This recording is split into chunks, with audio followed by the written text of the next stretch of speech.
Hello everyone, this is video journal response number 6 for week 6. So in this week's reading of chapter 6 of Larry Stemple's Showtime and chapter 2 of Our Musicals Ourselves, both of the readings, they explore the way musical theater evolved alongside the social and cultural transformations of the early 20th century. So what I found interesting is how each author, in their own way, of course, they show that Broadway wasn't developing in isolation. Rather, it was responding to America itself. So the music, the values, and the shifting sense of identity during this age of jazz and jazz music.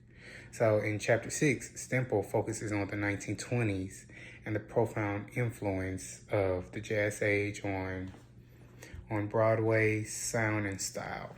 He then describes a period of innovation and risk-taking when the musical stage became a laboratory for blending popular culture with theatrical tradition.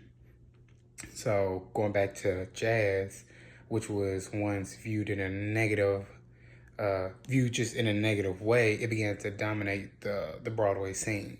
So you have composers like George Gershwin and Irving Berlin.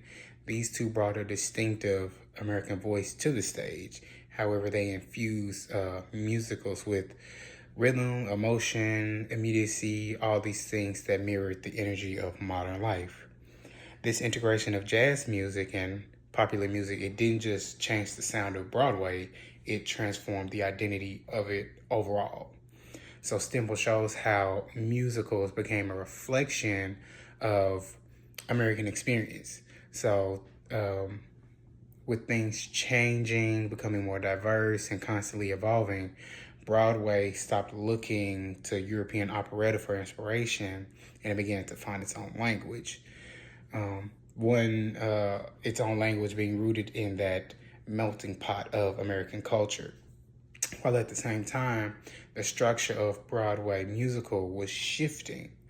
Stemple highlights the rise of the revue, and I found this one really interesting because I didn't know about this. But as I did my research, I learned that a revue is essentially a collection of sketches, songs, and dances that were tied together more by spectacle than story, which makes it completely opposite of the traditional narrative format. So, for example, in the text it talks about Ziegfeld Follies. This captured the spirit of the jazz age through beauty, humor, and excess. These reviews celebrated glamour and sensuality while pushing the boundaries of respectability. While underneath all of this, they revealed a growing tension between art and commerce.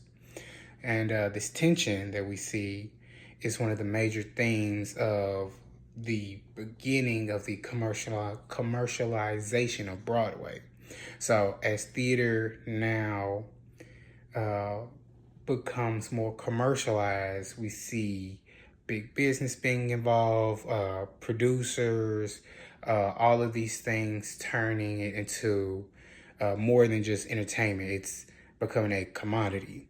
They understand that the audience, with the ever-growing influx of people coming to the shows, they understand that the audience wasn't just buying a ticket to these shows.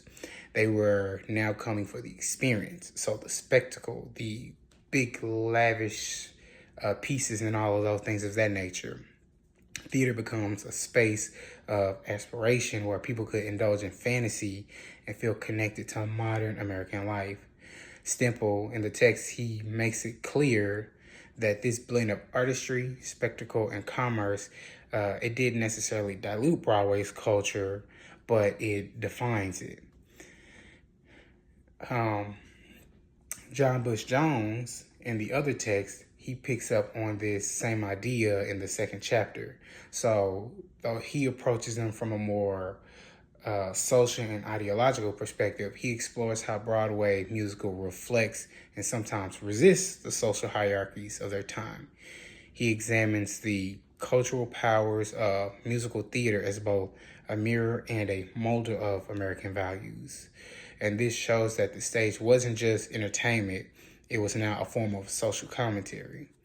And so his argument that musical theater has always been deeply tied to issues of class, race, gender, consumerism, he, like Stemple, he recognizes that the jazz age is now a turning point. It's a moment when Broadway embraces popular forms like jazz and dance, hall culture, not just for their entertainment value, but for what they represent. They represented things like freedom, modernity, and the blending of social worlds. Jones also reminds us that this embrace wasn't just without any issues or conflicts, of course. The very elements that made jazz and musical comedy exciting, their sensuality, their connections to African American culture, their defiance of traditional morality, all these things, they began to become targets of criticism. And so the connection of these two, we see a fuller picture of Broadway at this point in time as it emerges in the 1920s. So both authors show that Broadway's transformation during the jazz age, it wasn't just about new sounds or show formats. It was about refining what American art could be. The integration of jazz symbolized a cultural awakening. The review embodied a new appetite for spectacle and fantasy, and commercialization turned Broadway into both a market and a cultural mirror. So together, these two readings, these forces that made Broadway a space where high art and popular culture converged, it creates a distinctly American stage where entertainment and social meaning have now intertwined. So ultimately, Stemple and Jones, they both have an understanding that musical theater has always been a reflection of who we are as a society. The 1920s, they marked the moment where Broadway learned to balance art, commerce, and identity, a balance that we see today. And through jazz and popular music, Broadway, American theater now has its own voice. Through reviews, spectacle, it found its own style. And through commercialization, it found its longevity. And that longevity is still alive and thriving well on Broadway today.